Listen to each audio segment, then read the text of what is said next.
Hi friends, good evening. எல்லாம் என்ன பண்ணுறீங்க? வெல்கம் டு மை சேனல், அனி லைவ் டியூப் சேனல். ஒரு சின்ன வீடியோ தான் இது, ஓன் வாய்ஸ் வீடியோ தான். என்னன்னு பார்த்தீங்கன்னா, இப்போ இதை நிறைய பேர் யோசிக்கணும் ஃப்ரெண்ட்ஸ். நிறைய விஷயங்கள் நம்ம யோசிக்கிறதே கிடையாது. என்ன விஷயம்னு சொல்லிட்டு சொல்லுங்கன்றீங்களா? சொல்கிறேன் இருங்க. இப்போது சண்டேன்னா நம்மளுக்கு எப்படி சொல்கிறது, அது ஒரு என்ஜாய் பண்ணுற ஒரு நாள் அது அப்படின்னு ஃபிக்ஸ் ஆகிட்டோம். வீட்டில் குழந்தைங்களுக்கு நம்மளும் வீட்டில் ஒய்ஃபுக்கும் குழந்தைங்களையும் கூட்டிகிட்டு போய் நம்ம வெளியே கூட்டிகிட்டு போய் சாப்பிட வைக்கணும் அப்படின்ற ஒரு கட்டாயத்துக்கும் நம்ம தள்ளப்பட்டுட்டோம். அது கட்டாயம்னும் சொல்ல முடியாது, அவசியம்னும் சொல்ல முடியாதுன்னு வச்சுக்கோங்க. அப்படி ஒரு விஷயம் அது. இப்போ பார்த்திங்களா, இந்த ஸ்டார் பிரியாணியில் போய் சின்ன குழந்தைங்களுக்கு நீங்கள் கொடுக்குற ஒரு ஃபுட்டு கொஞ்சமாவது உங்களுக்கெல்லாம் மனசாட்சி இருக்கா? நான் ஹோட்டல்காரங்களை தான் கேட்குறேன். எப்படி உங்களால் இந்த மாதிரிலாம் செய்ய முடியுது? வளர்கிற குழந்தைங்களுக்கு, சின்ன குழந்தைங்க அதுங்க ஆசையாக அதை சாப்பிடும்போது அந்த மாதிரி ஒரு சாப்பாட்டில் இந்த மாதிரி ஒரு விஷத்தெல்லாம் வச்சு கொடுக்குறீங்களே, உங்களுக்கெல்லாம் நியாயமாக இருக்கா சொல்லுங்கள்? காசு தானே வாங்குறீங்க, என்ன சும்மா கொடுக்குறீங்களா சொல்லுங்கள்? அந்த குழந்தை அதை சாப்பிட்ருந்தா என்ன ஆயிருக்கும்? உங்கள் வீட்டு குழந்தைங்களா இருந்தால் இந்த மாதிரிலாம் நீங்கள் செய்வீங்களா? ஏன் இந்த மாதிரி பண்ணுறீங்க ஹோட்டல்காரங்க சொல்லுங்கள்? எவ்வளோ ஒரு முக்கியமான சாப்பாடுன்றது எவ்வளோ ஒரு முக்கியமான விஷயம் சொல்லுங்கள்? அந்த குழந்தைங்கள ஃபேமிலியோடு எவ்வளோ ஆசையாக அவங்க சாப்பிட்ணுன்னு வராங்க. அவங்களுக்கு இந்த மாதிரி சாப்பாட்டை கொடுக்குறீங்களே, உங்களுக்கு கொஞ்சமாக மனசாட்சி இருக்கான்னு நான் கேட்குறேன். காசுன்னா என்ன வேணால் பண்ணுவீங்களா? எந்த பக்கம் திரும்பினாலும் மோசடி தான், ஏமாத்து வேலை தான். என்ன சொல்கிறதுனே தெரியல. மனசு ரொம்ப கஷ்டமாக இருக்குது. தயவுசெய்து இதுக்கு நான் தவிர்க்கிறதுக்கு நான் என்ன சொல்லுவேன்னா, நம்ம வீட்டிலே நம்ம எப்பயுமே நம்மளால் வீட்டில் செய்ய முடியாது. நம்மளுக்கும் ஒரு சலிப்பு இருக்கும். இப்போ வெளியே போய் சாப்பிட்லாம், இல்லை யாராவது செஞ்சு கொடுத்தா நம்ம சாப்பிட்லாம் அப்படின்ற மாதிரி ஒரு மைண்ட் தாட் வரும். ஆனால் என்ன பண்ணுறது சொல்லுங்கள்? நம்மளோட ஹெல்த்தும் நம்ம குழந்தைங்களோட ஹெல்த்தும் நம்மளுக்கு முக்கியம் இல்லையா? அந்த குழந்தை அதை அவங்க அப்பா கிட்ட கொடுத்ததுனால சரியாக போச்சு. அப்படி இல்லைன்னா அதே சாப்பிட்ருந்தா என்ன ஆகுறது? யார் எப்படி போனால் உங்களுக்கு என்ன? உங்களுக்கு காசு வரணும், நீங்கள் சம்பாதிக்கணும். பழசை போடுவீங்களோ, 10 நாள் வச்சு போடுவீங்களோ, எத்தனை நாள் வச்சு போடுவீங்களோ தெரியாது, ஆனால் போட்டுருவீங்க. ஆனால் பேர் மட்டும் பெரிய ஹோட்டலுங்கன்ற பேர் மட்டும் வச்சிட்ருக்குறீங்க.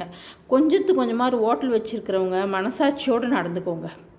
நான் உங்களுக்கு அதுதான் சொல்லுவேன். உங்களை நான் ரொம்ப வேண்டி கேட்குறேன். அடுத்த ஜெனரேஷனுக்கு நம்ம ஒன்றுமே வைக்கலை, எல்லாத்தையுமே முடிச்சிட்டோம். வேறு ஒன்றுமே கிடையாது. அதுங்க எப்படி அடுத்த தலைமுறை வாழ போகிறாங்க, எதை வச்சு அவங்க இருக்க போகிறாங்கன்றதே நம்மளுக்கு யோசித்தாலே பயமாக இருக்குது. அதை பற்றியெல்லாம் யாருக்கும் கவலை கிடையாது, எதை பற்றியும் யோசனை கிடையாது. இன்றைக்கி நம்ம லட்சமாக சம்பாதிக்கிறோமா, நம்ம சாப்பிட்டு நல்லா சந்தோஷமாக இருக்கிறோமா அப்படின்னு மட்டும்தான் நினைக்கிறீங்க. நீங்கள் உங்கள் ஹோட்டல்காரங்களுக்கு தான் நான் கேட்குறேன். நீங்கள் அந்த மாதிரி ஒரு பாவ செயல் செஞ்சுட்டு உங்கள் பிள்ளை குட்டிங்கெல்லாம் எப்படி நல்லாயிருக்கும் சொல்லுங்கள்? எப்படி நீங்கள் அதை எதிர்பார்க்குறீங்க?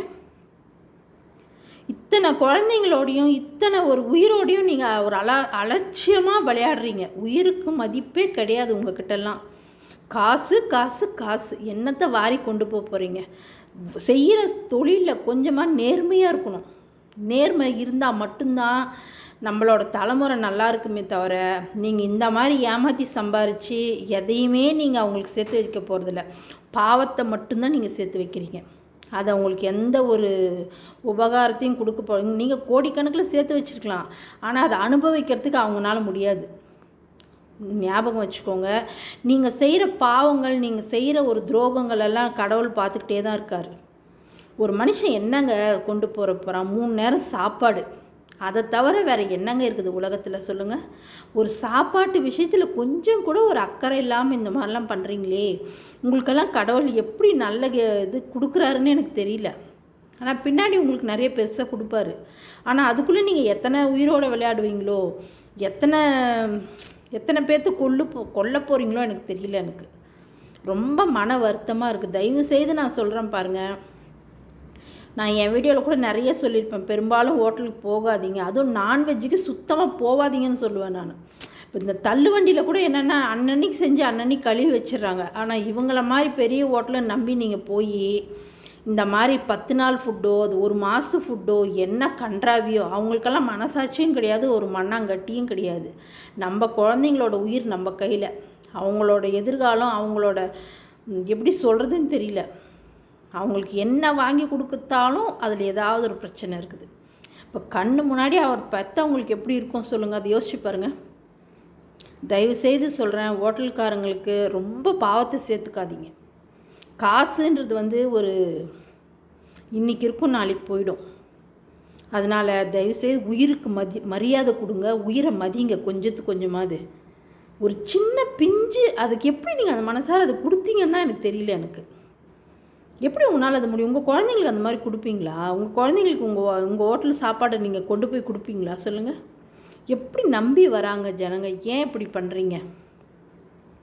எந்த பக்கம் திரும்பினாலும் ஏமாத்து வேலை தான். ஒரு காய் வாங்கினா அதுலேயும் ஃப்ராடு, ஒரு டிபார்ட்மெண்ட் ஸ்டோருக்கு போனால் அதுலேயும் அவ்வளோ ஃப்ராடுங்க.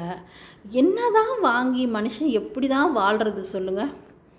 வாழ்கிறத நினச்சாலே பயமாக இருக்குது நிஜமாலுமே. இந்த காலத்தில் எப்படி வாழ்கிறது, அடுத்த தலைமுறை எப்படி வாழப்போகுது இந்த ஏமாத்து உலகத்தில்னு நினைக்கும் போது ரொம்ப வருத்தமாக இருக்குது. இது ஒரு அவேர்னஸாக தான் நான் சொல்கிறேன். என்னால் முடியல. அதை பார்த்துட்டு எத்தனை இடத்துல இந்த மாதிரி பண்ணுறீங்க சொல்லுங்கள்? வேறு விஷயத்தில் கூட கண்ணுக்கு தெரியாமல் போயிடும். மனுஷன் உங்கள் கண்ணு முன்னாடி அதை சாப்பிட்றான், அப்போ கூட உங்கள் மனசாட்சி உறுத்தாதில்ல? நீங்கள்லாம் மனுஷ ஜென்மமே கிடையாது. உங்களெல்லாம் எதில் சேர்க்குறதுனே தெரியல. ரொம்ப சங்கடமாக இருக்குது. இந்த மாதிரி மனுஷங்களோட உயிர்லேயும் அவங்க சாப்பிட்ற சாப்பாட்லேயும் தயவுசெய்து இந்த மாதிரி ஒரு கேவலத்தை பண்ணாதீங்க. அந்த காசை சம்பாரித்து நீங்கள் என்னமே நீங்கள் பண்ண முடியாது. ஹாஸ்பிட்டலுக்கும் தண்ட செலவுக்கும் தான் நீங்கள் அழுவீங்களே தவிர நீங்கள் அதை உருப்படி பண்ணவே முடியாது. தயவுசெய்து புரிஞ்சுக்கோங்க நான் சொல்கிறத. மனம் ரொம்ப குமுறுது, எனக்கு அவ்வளோ வருத்தமாக இருக்குது. அதை பிஞ்சு குழந்தை எவ்வளோ ஆசையாக அதை சாப்பிட்ருக்கோம் சொல்லுங்கள்? மனசாட்சின்னு ஒன்று இருக்குதா உங்களுக்கெல்லாம்? உங்களெல்லாம் கடவுள் கண்டிப்பாக தண்டிப்பார். நீங்கள் இந்த பாவத்துக்கெல்லாம் நீங்கள் கண்டிப்பாக பதில் சொல்லணும். என்னால் முடியல ஃப்ரெண்ட்ஸ். நான் என்னோடய ஆதங்கத்தை தான் நான் சொல்கிறேன். என்னால் முடியல. இந்த விஷயம் உங்களுக்கு நியாயமாக பட்டுச்சுன்னா நான் பேசுகிறது கரெக்டுன்னு கமெண்ட் பண்ணுங்கள். இல்லை நீங்கள் பேசுகிறது தப்புன்னாலும், நீங்கள் அவங்க செஞ்சது தான் கரெக்டுன்னு நீங்கள் நினச்சிங்கன்னாலும் எனக்கு கமெண்ட் பண்ணுங்கள். ஓகே ஃப்ரெண்ட்ஸ், பாய். அடுத்த வீடியோவில் சந்திக்கலாம்.